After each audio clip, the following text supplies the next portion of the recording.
A gente se conheceu quando a gente ainda era criança, por intermédio de uma amiga minha de infância, que é prima dele, né? Eles, como filhos únicos na família, foram criados basicamente como irmãos. Então, Marlon vivia muito lá na casa dela e a gente, eu acho que deve ter fotos da gente criança mesmo, assim, de calcinha e de cueca, brincando na rua e principalmente nas férias. Acho que eram os momentos que a gente mais se via. Com o passar do tempo, aconteceu de ele não vir mais tanto, né, com tanta frequência pra casa dela. A gente foi crescendo, foi perdendo um pouco do contato e nos víamos mais depois, já lembro já da fase de adolescência. Eu também me mudei, né, e aí também não via mais essa amiga de infância com tanta frequência. Já na adolescência eu retornei pro mesmo lugar que eu morava e a gente passou a se encontrar em algumas festas dela, sei lá, formatura, confraternização de família, a gente se encontrou.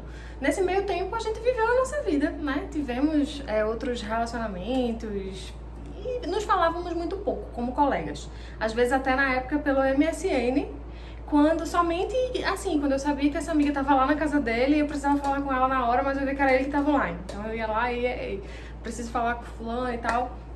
E foi mais ou menos assim que a gente se conheceu. Mas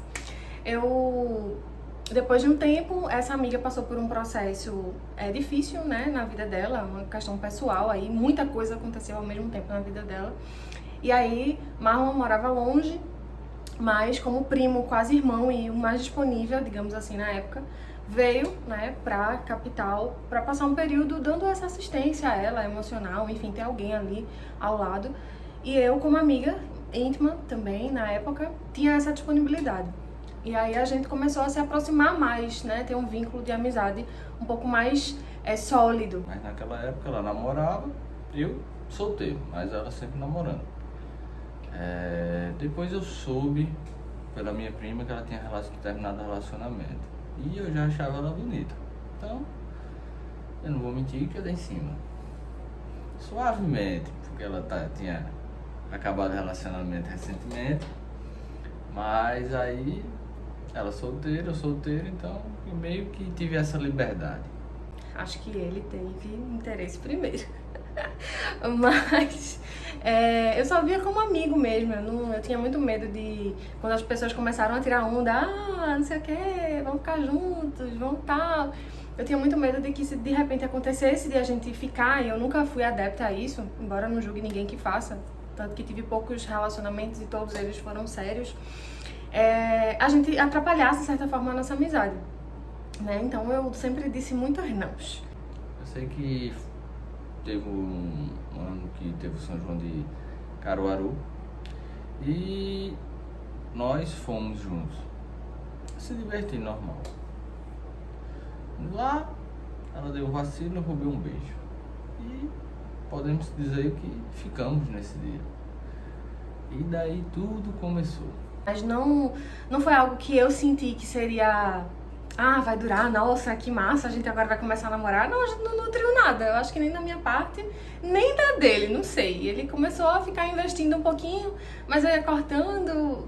Tinha realmente acabado um relacionamento fazia pouco tempo, fui muito sincera com ele em relação a isso, de que não queria namorar ninguém tão cedo, queria focar nos meus estudos, estava iniciando a faculdade, enfim, tudo isso. E aí mas aí ele foi insistindo. Todas as vezes que a gente se encontrava de novo, acabava de a gente ficar. E aí ele sempre insistindo em namorar, até que um dia eu me vi realmente pensando mais nele, né, conversando um pouco mais e resolvi aceitar esse pedido de namoro. Eu sempre quis casar, sempre falei disso desde pequena, sempre acreditei na família, sempre achei que casaria e que teria uma família feliz. Afinal de contas, eu tinha uma família feliz. Claro que cheia de defeitos, né? Como toda família tem.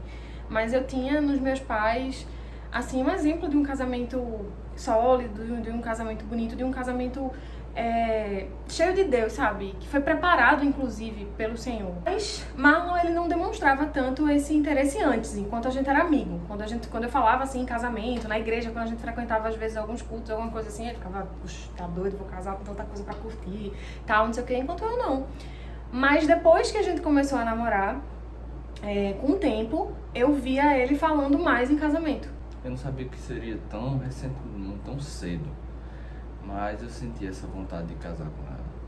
Tanto que ele falava em casar até mais cedo do que eu, né? Eu acho que eu enrolei ele um pouquinho mais do que ele a mim. Porque eu queria ainda conquistar algumas coisas. Por ele, a gente já casou cedo, nós já casamos cedo, mas por ele a gente tinha casado mais cedo ainda. O problema é que no nosso namoro, no início do nosso namoro, a gente sofreu um problema sério já de desvio de caráter da parte de Marlon. Eu tinha um passado, e esse passado, querendo mundano, meio que me carregava durante a vida. Então foi lá que eu traí. Foi o primeiro desvio de caráter, e com essa traição eu traí com uma pessoa que, querendo ou não, fazia parte da roda de convivência. E foi muito dolorido pra mim, porque além de ser uma traição, e qualquer traição é dolorida, foi uma traição com uma pessoa que a gente conhecia, né? E que me tratava bem, assim, por trás fazia isso, entendeu? Então, assim, foi como se fosse uma dupla traição. Eu me sentia assim. Então, foi difícil. Eu não sabia como falar pra ela. Até que um dia, ela me confrontou. Sabe quando você recebe um alívio? Pronto, foi isso. Foi confrontar dela. Admitir na hora, na lata. Eu acho que até hoje ela deve ter se surpreendido com isso. Eu ter admitido que eu a traí. Foi difícil, foi doloroso. Ela não quis saber de mim no momento. Eu não queria mais o namoro. Eu cheguei a terminar. Eu cheguei a não ter mais contato com ele. Durante 15 dias eu não respondia nada. Tinha trocentas ligações dele no meu telefone. Eu não respondia, eu tava querendo digerir toda a situação. E tinha decidido realmente não querer mais. Ela pediu um tempo para pensar, mas eu sabia que aquele tempo era o fim. Então ela passou praticamente 15 dias sem me responder um SMS. Na época não tinha WhatsApp, a gente se falava muito pelo MSN ou por SMS. Tentei pelo MSN, nada. Tentei pelo WhatsApp, pelo SMS, também nada. Um certo dia, larguei da faculdade, vim embora. Saí de Garanhuns, de moto, de noite. 11 horas da noite, bato na porta da casa dela. Quem abre? Meu sogro. Eu tenho certeza que ele não abriu sorrindo, não. Ele abriu com a cara meio fechada pro meu lado. Então, mesmo assim, ele me recepcionou bem, não me tratou mal. Entrei, conversei com ela. Foi uma conversa difícil. O que mais me atraiu nela foi, além do coração, que ela tem um coração enorme, foi a beleza do sorriso dela. Quando ela soltava o sorriso pra mim, aquele negócio me encantava. Parecia que iluminava toda uma sala escura. Era um sorriso tão bobinho, tão meigo, que fazia meu coração disparar na hora. Foi o que mais atraiu nela. O que mais me atraiu em Marlon foi o ser humano esforçado que ele sempre foi, em tudo. Ele não é muito de concluir as coisas às vezes, sabe? Mas ele é muito focado, assim, no que ele quer fazer, ele não quer saber. Pode o mundo inteiro dizer pra ele, você não é capaz, meio que isso impulsiona ele a ele ir atrás, sabe? Então isso me atraía muito nele, eu dizia assim, véi, esse cara pensa como eu penso, sabe? Então, sem frescura, acho que isso também me atraía bastante, uma pessoa extremamente sem frescura, que conversava com todo mundo, que topava qualquer coisa, que tava nem aí pra nada, sabe? Eu sempre fui muito dessa vibe também, de, enfim, gostar dos lugares simples, das coisas mais simples, das comidas mais simples, das pessoas mais simples,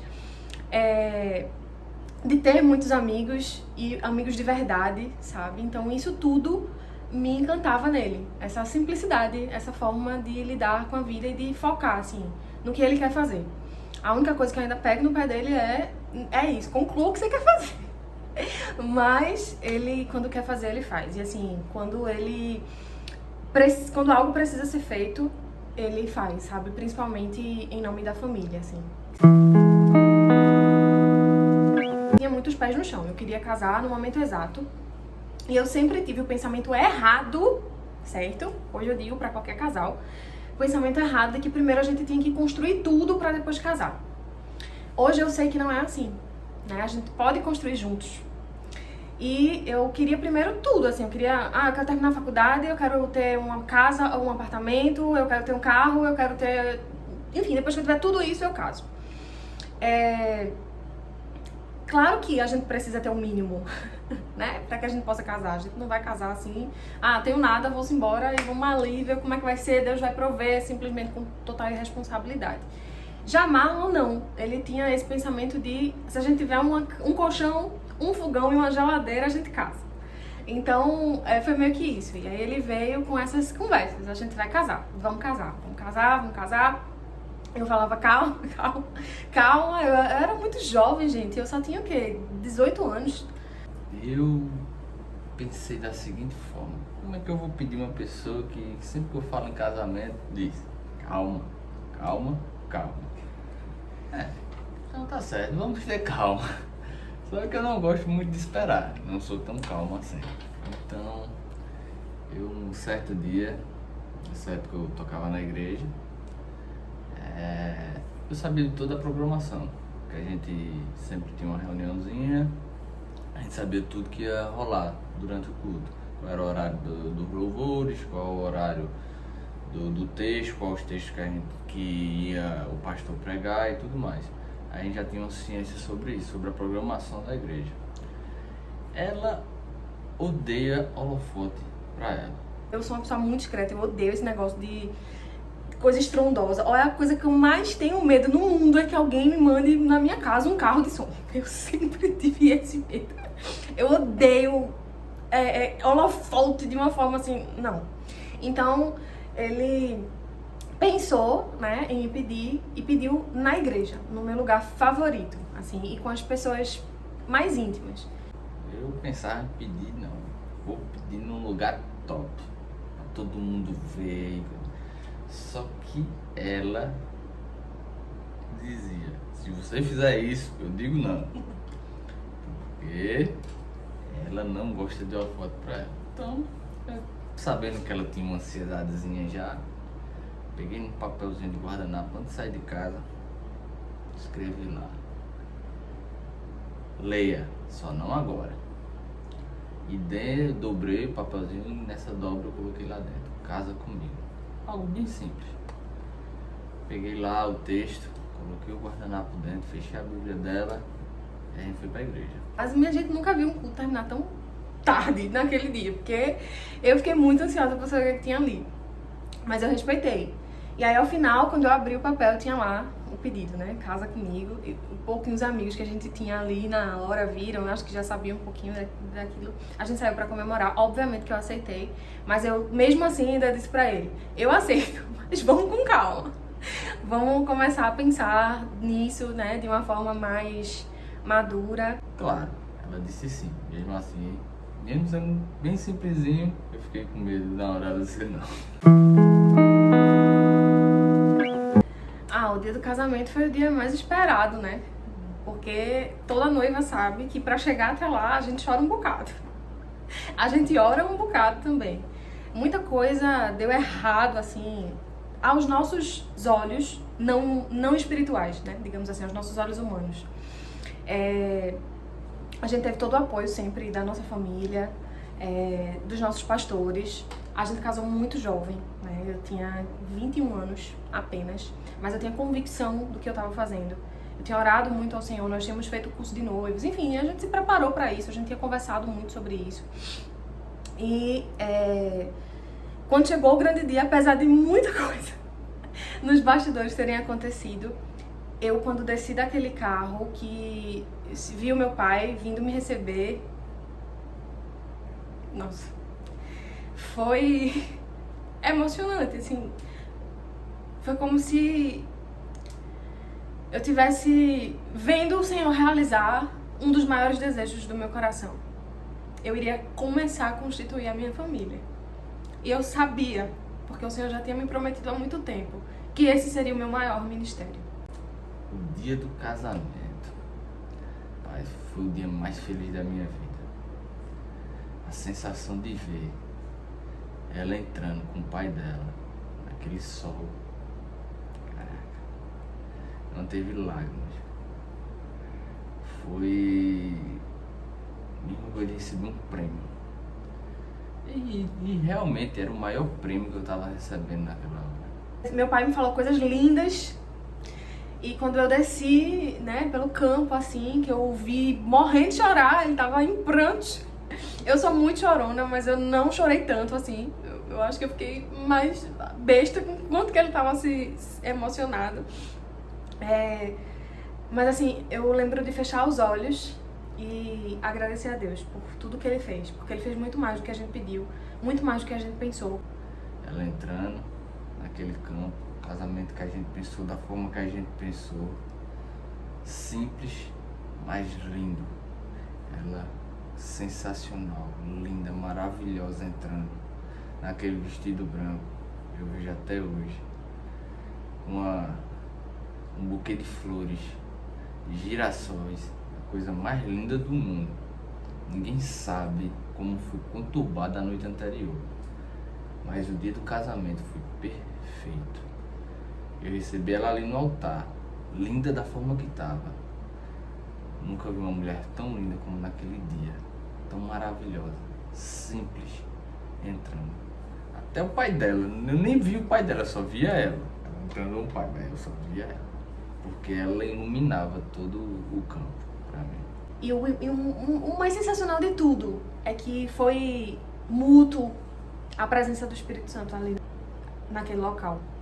As pessoas saíram da festa, muitas pessoas saíram da festa dizendo isso. Eu nunca senti a presença do Espírito Santo tão forte como eu senti aqui. Muita gente chorando, muito, mas era disso, né? Era de sentir a presença. E o Espírito Santo foi o principal convidado, realmente, daquela festa ali. Foi emocionante.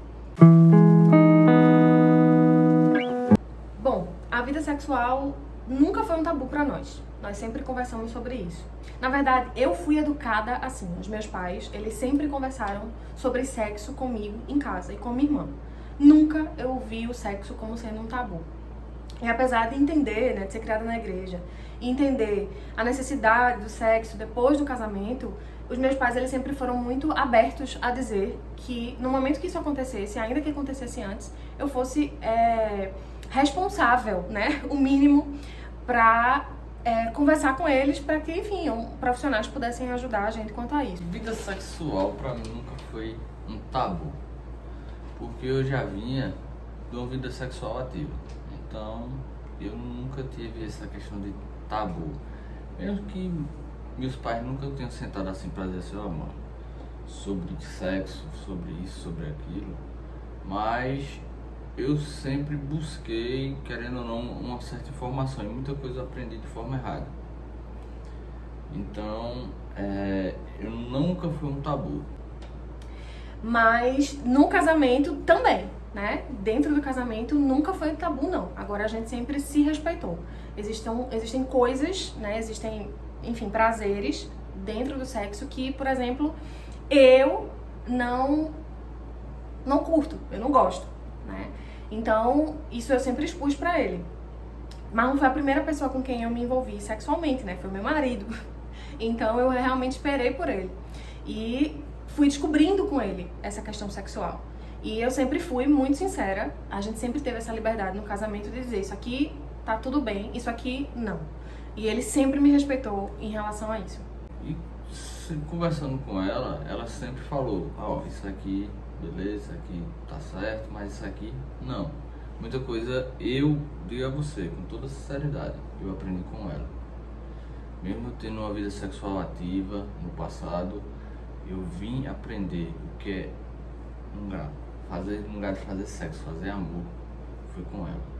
Então, a gente sempre sentou, conversou e, eu sempre respeitei ela, em todos os momentos. Ela foi a pessoa mais especial pra mim no relacionamento sexual. E é até hoje. Porque eu sempre tive o maior cuidado com ela. Ai, eu sempre quis ser mãe, né? Sempre foi um sonho pra mim. E 2 anos antes de a gente se casar, Marlon começou a se incomodar muito com dores nos testículos dele mesmo. E aí ele foi fazer exames, né? A gente conversou muito sobre isso. Na época minha sogra disse, não, vamos cuidar. E tem casos na família de varicocele. Então vamos ver o que é, pode ser que seja isso. Os sintomas são muito parecidos com o que ele tá sentindo. E realmente era isso, já estava um pouco avançado. A cirurgia foi feita, né? Porque queríamos ter filhos, mas o médico foi muito sincero e disse que podia ser que desse certo a cirurgia ou não. E que podia ser que a gente engravidasse por meios naturais ou não, né? A gente precisasse futuramente, quando quisesse ter filhos, se programar para fazer uma FIV, alguma coisa assim. Então, quando a gente casou nessa perspectiva. Não vamos engravidar nem tão cedo. Então, a prevenção foi praticamente zero. Eu lembro que eu tomei pouco período assim de anticoncepcional e parei. Disse, não vou engravidar. Mas Deus tem propósito em todas as coisas. Foi um susto muito grande. Minha menstruação sempre foi muito certa. Ela atrasou. Eu fiz um teste de farmácia, mas ele deu negativo. A gravidez foi surpresa. Eu vinha de um ano anterior ter feito uma cirurgia e o médico chegado para mim dizer que talvez eu não pudesse ser pai. Então, querendo ou não, isso aí nos deu uma garantia de não nos prevenirmos tanto. A gente descobriu já numa situação complicada. Num leito de emergência e o médico falando pra gente que ela estava sofrendo um princípio de aborto. Então foi um susto. E ali, naquele momento, tudo que eu pedia era ao Espírito Santo. Por favor, não deixa meu neném morrer. Eu preciso que ele viva. A gente tava numa situação de recém-casados. Eu não queria um filho para aquele momento, não tinha sido planejado. Mas eu também não queria perder de forma alguma.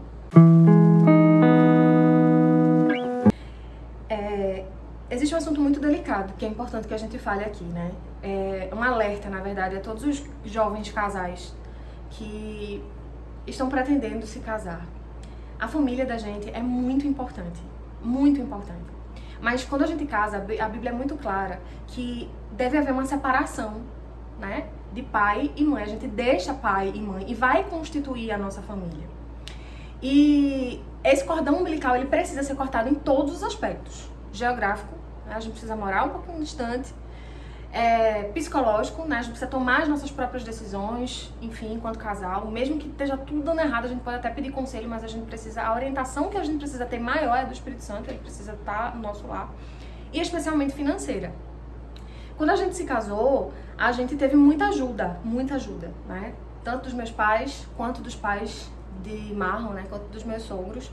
Mas hoje, um pouco mais maduros, depois de termos passado um monte de coisas, a gente tem visto que a gente não cortou alguns cordões umbilicais, né? E isso, de certa forma, prejudicou o nosso casamento. Não por culpa de ninguém, pelo contrário. Mas por falta de sabedoria mesmo, né? E aí a gente deixou que algumas coisas fossem, enfim, acontecessem, que tumultuasse, que causasse certos desconfortos.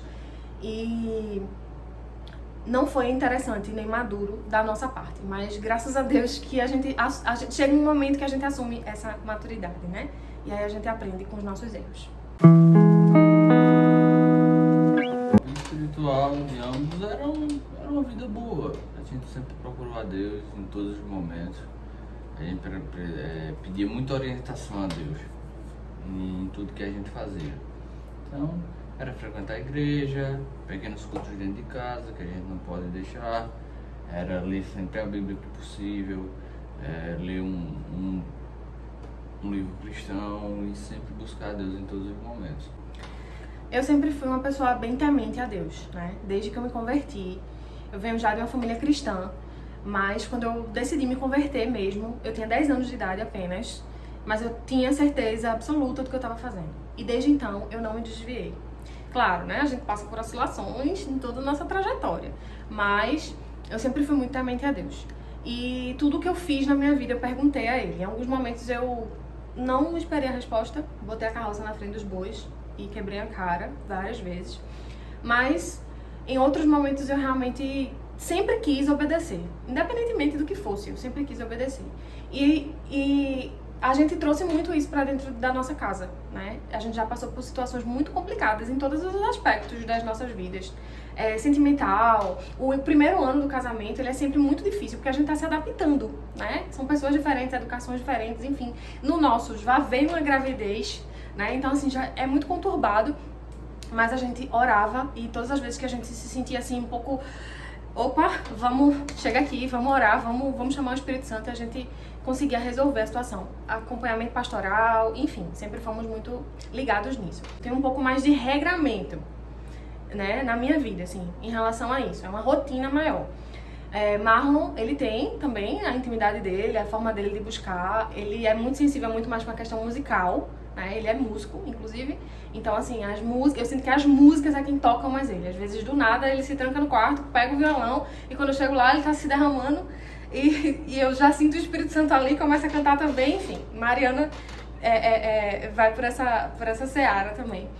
E eu sou muito de palavra, né? Eu leio muito a Bíblia, muito.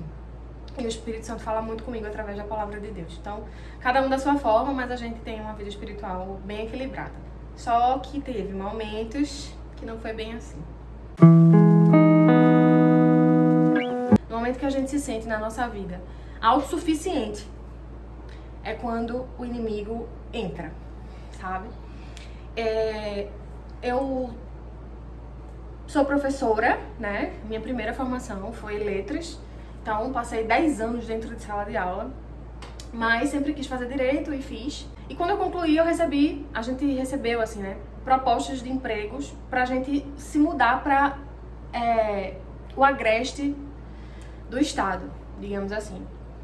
E nós simplesmente arrumamos as malas e fomos. Nesse momento, se sentindo muito autossuficiente, a gente não orou, a gente não perguntou a Deus, a gente simplesmente olhou pra proposta, que era boa, de verdade, e disse, vamos embora. Nossa, muita coisa aconteceu, a gente não ouviu o Senhor e simplesmente fomos. Foi por isso que a gente resolveu se mudar. Morávamos no Recife, né, e resolvemos nos mudar por conta de uma proposta de emprego. No meio dessa transição, eu recebo uma proposta de emprego para trabalhar em outro estado. Na hora, eu fiquei super feliz. Sentei com a Viviane, conversamos. Era uma proposta razoavelmente boa, onde tinha uma perspectiva de crescimento muito grande, porque a empresa estava iniciando agora. Então, eram os primeiros funcionários da empresa, a probabilidade de crescer era rápida. E a proposta era essa, era a gente chegar num cargo e logo um pouco tempo depois crescer. E aí quando ele recebeu essa proposta de trabalhar em um outro estado na área dele, mais uma vez a gente estava se sentindo assim muito autossuficiente, não perguntamos nada pro Senhor e simplesmente dissemos tudo bem. Só que a questão ele era longe, era um outro estado, então ele precisaria morar no outro estado. O combinado ficou que ele iria sair toda segunda-feira de madrugada para trabalhar e voltaria para casa toda sexta-feira de noite assim que ele largasse. E assim aconteceu, que não era para ter acontecido. Então a gente tinha combinado que eu iria toda segunda e voltaria toda sexta. E iniciou dessa forma. Toda segunda eu iria para outro estado. Na sexta-feira de noite eu voltava. Era cansativo, mas para mim valia a pena, eu estava voltando para casa. Só que é aquela questão que você está em outro estado. Eu me sentia um pouco afastado de Deus. Então as coisas do mundo começaram a brilhar para o meu lado. Morava com uma pessoa que, querendo ou não, me deu uma certa influência pela sua vida passada. E foi aí que tive meu segundo desvio de caráter. Voltei a trair.